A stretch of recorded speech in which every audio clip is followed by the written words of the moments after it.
As he cuts and folds the paper around a toy, he glances out onto the snowy streets of Camberwell, South London, where beggars stroll past boarded-up shops, adorned with graffiti, and is reminded of a favourite quote of his father, Day of the Jackal star Freddie Fox. There is a really good line my dad often says, "The nakedness of the indignant world may be clothed from the trimmings of the vain."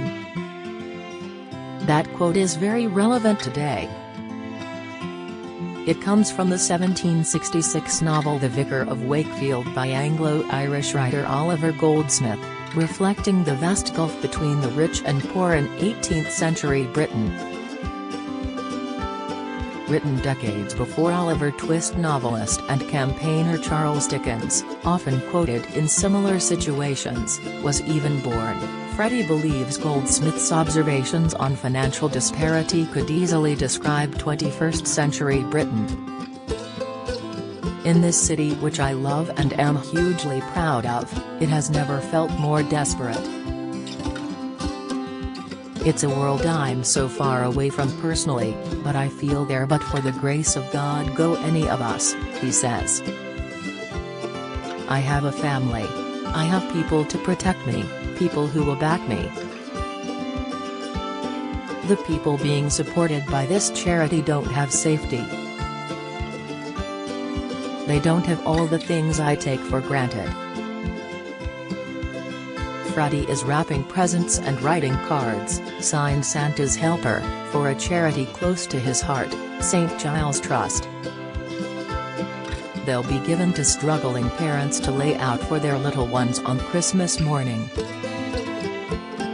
On that day Freddie, 33, who played Mark Thatcher in Season 4 of The Crown, will be embraced in the warm glow of one of Britain's great acting dynasties.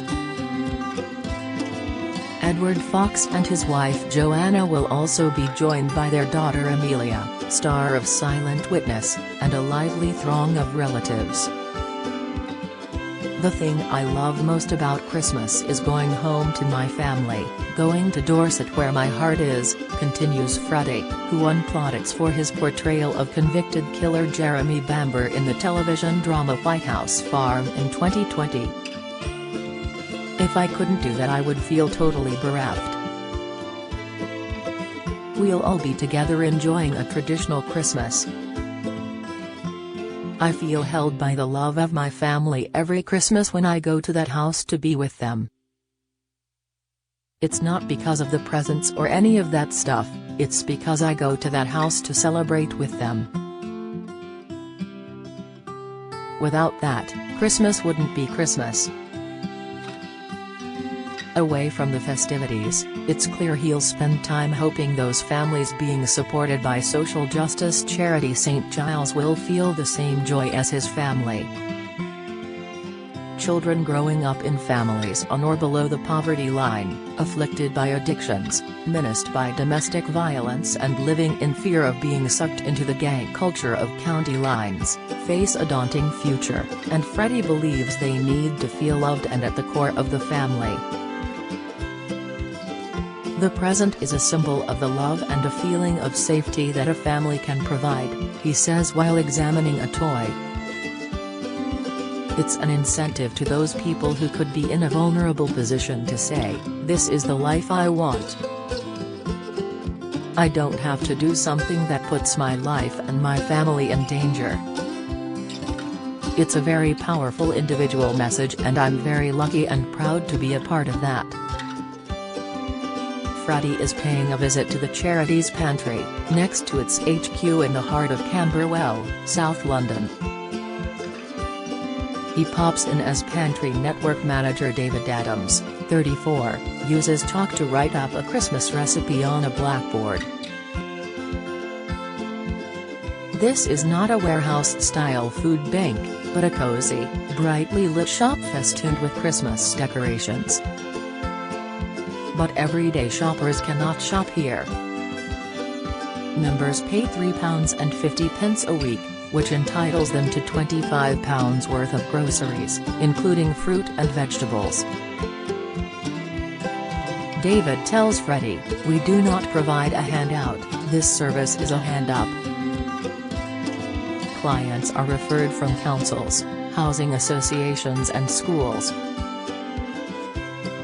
On their first visit they fill out a form so their needs can be fully assessed. Recipes are a fun way of encouraging them to use the ingredients available during that particular week. We are offering people a safety net before they need a food bank, explains David. We assess their situation to see if they are claiming the right benefits and help them with that as well. Our staff spend a lot of time looking at their needs and situations. For example, some people only have access to a microwave, so we help them choose suitable food for microwaves.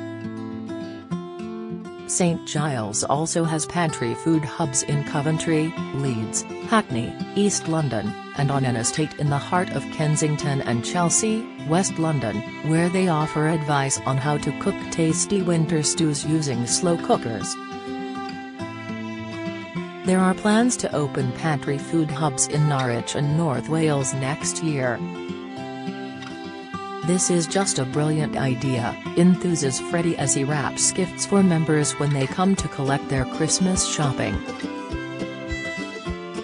He has been involved with the charity for more than 4 years after being recruited when he read a poem written by a prisoner at a conference on prison reform, an issue which greatly interests him.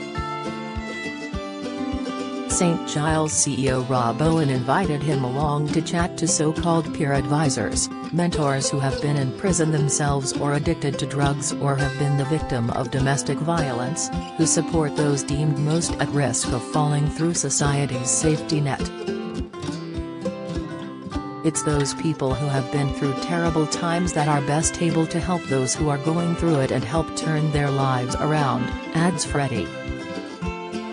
If you are going through an incredibly difficult situation, you want someone who has been there saying, without any judgment at all, I will hold your hand as long as you need it and I am going to show you your future is bright.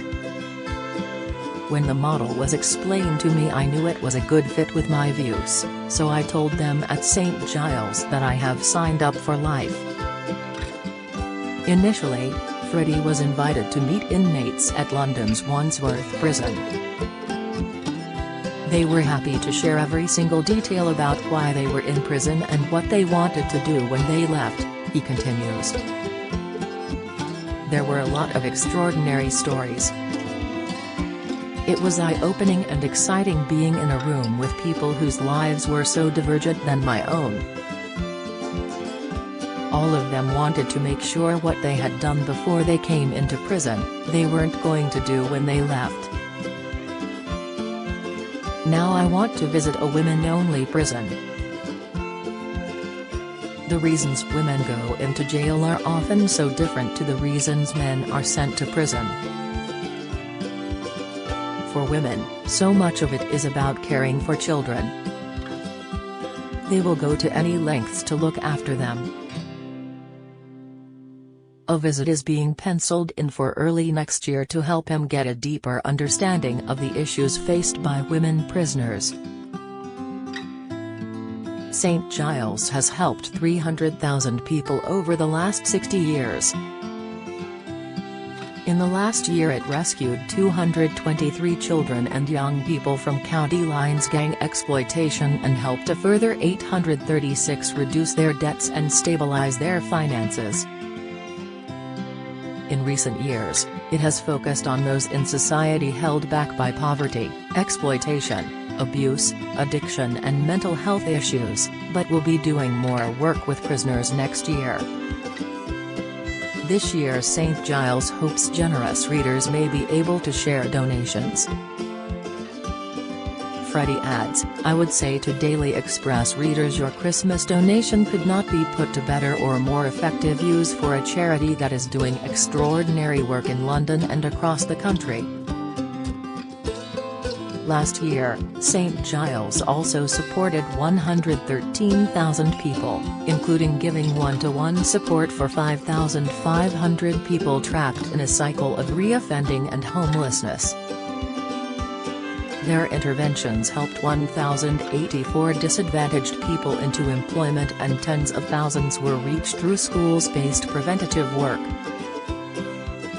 Freddie, currently playing Spiderweb in the Apple TV Plus espionage drama Slow Horses, based on Mick Herron's best-selling books, opposite Gary Oldman, clearly has a natural affinity with those involved in this challenging work. Dressed in his jeans and roll-neck sweater, he blends in easily with the team, many of whom he knows on first-name terms.